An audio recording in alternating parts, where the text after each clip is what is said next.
My sisters and brothers, welcome to the Cathedral Basilica of the Immaculate Conception and our Sunday concert series. During this time, we've decided that since you can't come to us, we will come to you. And we are going to be producing several Sunday concerts each month and have them available on our social media so we can stay in touch until we all get together again. The history of music and architecture and liturgy in the Catholic Church is centuries old.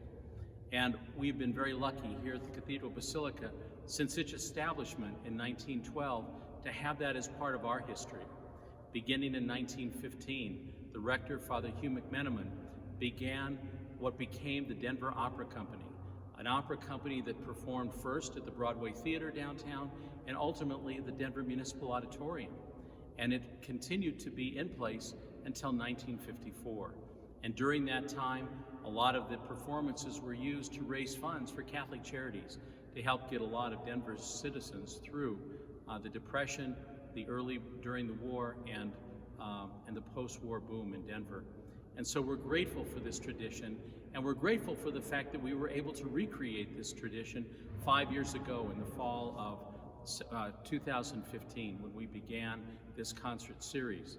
Since that time, we have had performers from all over the world who have been both musicians, who have been soloists, who have been vocalists, who have been chorales, who have come to be with us.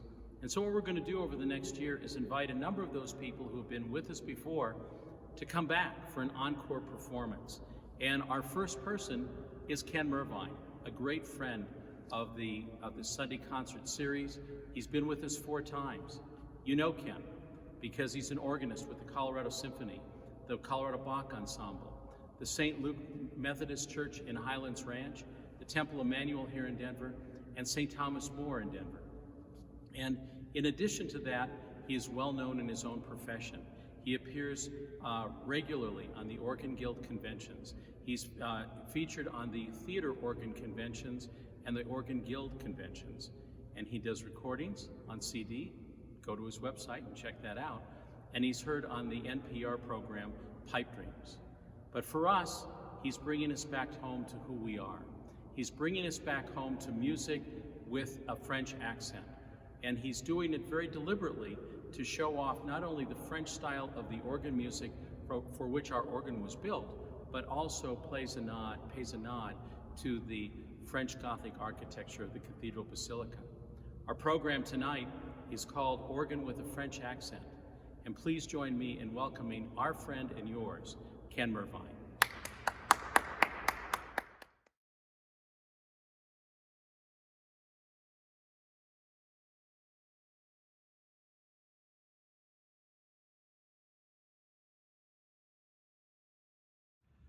Well, welcome to the organ loft of the Cathedral Basilica of the Immaculate Conception. I want to say a quick thank you to their music director and organist, Phil Bordelot, and to Father Catani for the invitation to be here today. We've thought to entitle this program Organ with a French Accent. The magnificent Gothic architecture of this sacred building and the grand romantic French organ, we thought it highly appropriate. And regardless of your personal path of prayer and devotion, in these challenging times especially, I hope you find some peace, solace, and inspiration and strength in these moving and powerful organ selections.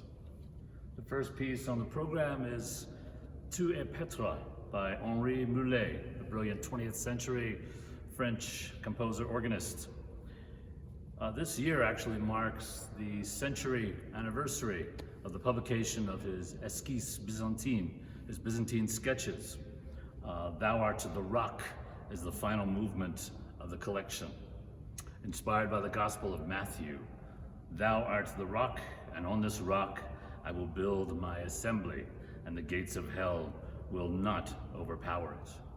Among organists, this piece is a diabolical toccata representing the struggle of good and evil, with good triumphantly victorious on the last page. I'm paraphrasing here some of Mulet's words. The organ, its tones of imposing end and embracing calm, flood the air of our cathedrals, in the same way that stained glass windows bring down solace and meditation upon the people of the congregation. Tue Petra.